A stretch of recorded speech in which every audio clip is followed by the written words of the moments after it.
दोस्तों, इकरा उर्दू न्यूज़ में आपका स्वागत है। मैं हूं हैदर अली।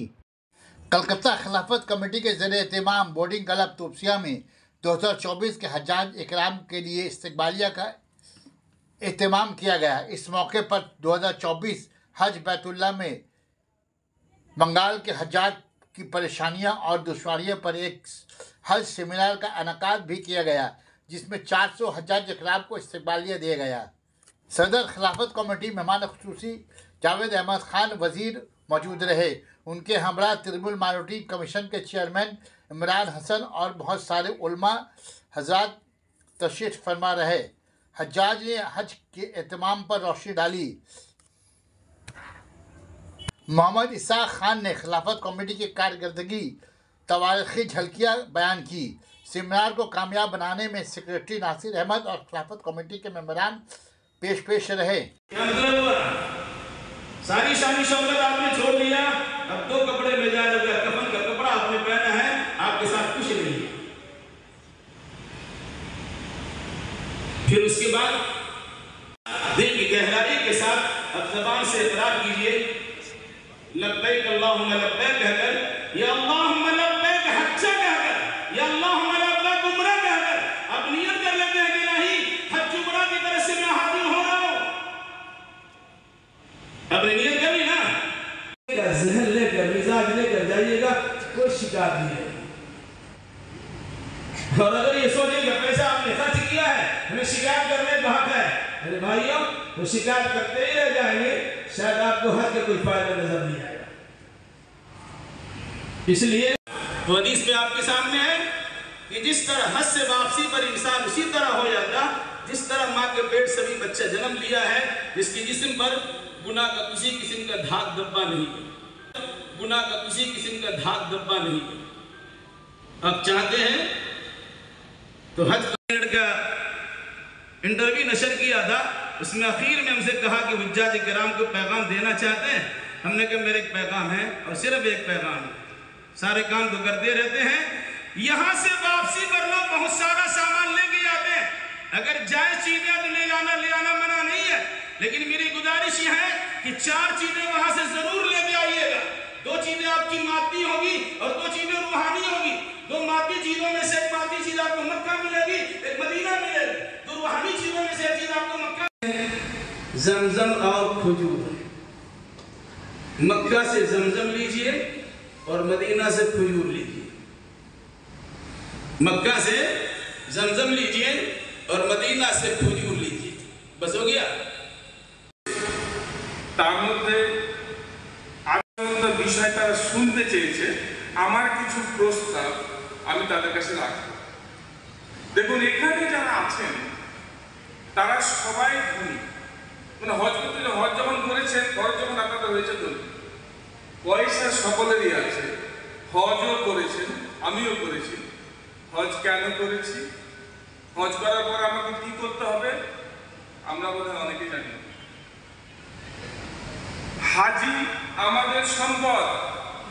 একজন হাজিকে দেখে আর 5 জন সাধারণ মানুষ শিখবে।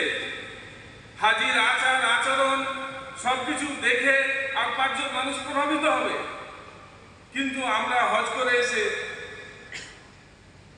নিজেরা কি করি যে সব গুনাহ খাতা আমার মাফ হয়ে গেছে, অতএব এখন আমি ফ্রি, যা খুশি তাই করি, এবং হাজিকে দেখে অনেকে সমালোচনা করে। খিলাফত কমিটির কাছে আমার অনুরোধ, হজ করতে যাওয়ার আগে কমিটির মাধ্যমে যদি আমাদের সাহায্য নেন। আমি একজন শিক্ষক, আরও আমার অনেক শিক্ষক বন্ধু আছেন, এসছেন আমার কলিগেরা অনেকজন। আমি মুর্শিদাবাদ থেকে এসেছি, শুনে এসেছি, দৌড়ে এসেছি, যাওয়ার প্রস্তাবগুলো অন্তর্ভুক্ত বলবো। আমি হজ কমিটির প্রেসিডেন্ট খলিলুর সাহেবের কাছে ব্যক্তিগতভাবে আমাকে চেনেন, আমি দিয়েছি তাকে আমার প্রপোজালগুলো আমি লিখিতভাবে দিয়েছি।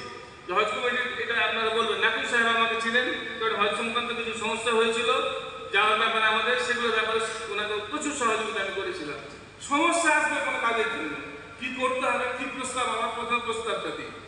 হজ যখন মরশুম শুরু হবে তার 6 মাস আগে থেকে একটা প্রক্রিয়া করুন জেলা ওয়াইজ, এবং আমাদেরকে দায়িত্ব দিন। আমরা হাজিদেরকে যারা সম্ভাব্য হাজি যাবেন তাদেরকে প্রশিক্ষণ দেব। কোরআন শরীফের কোথায় হজের তাগিদ দেওয়া হয়েছে, কেন হজে যাচ্ছেন, হজে গিয়ে কি করবেন, আর হজ থেকে ফিরে এসে কি করবে। এই চারটে জিনিস যদি আমরা না জানি তাহলে বোধহয় আমাদের হজটা বিফল হয়ে যাবে।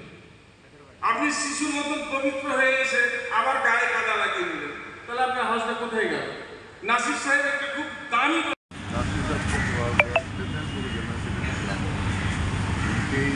दिमाग में ये बात आई सेक्शन में आर्जुओं का जाना आना वहाँ कैसे परेशानी हो सकती है तो कैसे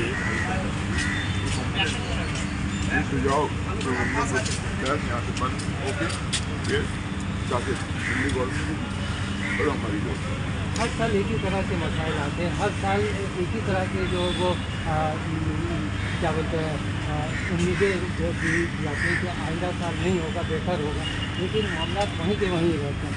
क्या कहना चाहेंगे? देखिए चीज़ है, इंसान काम करने से भूल होते हैं।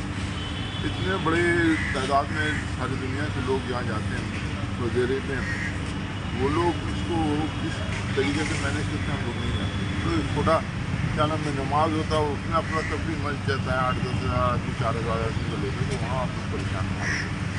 तो इम्प्रूवमेंट पहले से तो हुआ है, सिंगल विंडो सिस्टम हम लोगों ने किया है यहाँ पर, एयरपोर्ट में रिसीव करना, उनका सामान ले जाना, उनको जहाज़ तक सी ऑफ करना, ये क्या है। कुछ दुश्वारियाँ हैं कि टाइम पर प्लेन नहीं आ रहे हैं, क्योंकि जो प्लेन आता भी है वो तो खाली आता है, पैसेंजर लेके जाता है, उनको भी तो अपना पुसाई देखना पड़ता है। दूसरा है कि इतने 30 लाख 40-50 लाख लोग यहाँ इकट्ठा होते हैं, थोड़ा बहुत तो छोटा बड़ा होता है। हज का मतलब ही है शक्कत और परेशानी को झेल कर अल्लाह को याद करना, अल्लाह के राम में इबादत करना। खिलाफत कमेटी की बड़ी जिम्मेदारी है, उनमें से एक जिम्मेदारी ये भी है। खिलाफत कमेटी की जिम्मेवारी जो है वो आप सबकी जिम्मेवारी हमारी सबकी है। खिलाफत कमेटी की अकेले की जिम्मेवारी है। ये पहल किया हज सेमिनार पे। ये जो चीज़ है खिलाफत कमेटी ने सोचा कि इसको जो सबके दिल में है उस बात को हम लोग सुनकर राइटिंग पेपर में कर गवर्नमेंट को सुझाव देंगे। तो गवर्नमेंट करेगी नहीं करेगी वो अलग बात है, इंटर गवर्नमेंट हम लोग पहल तो की आपने, कोशिश खिलाफ कितने हुजाज कराम को आज दिया जा रहा है इस्तकबालिया? जो आए हैं सबको दिया जा रहा है। हम लोगों ने 400 से ज़्यादा के लोगों को इन्वाइट किए, अच्छा। तकरीबन सभी आए।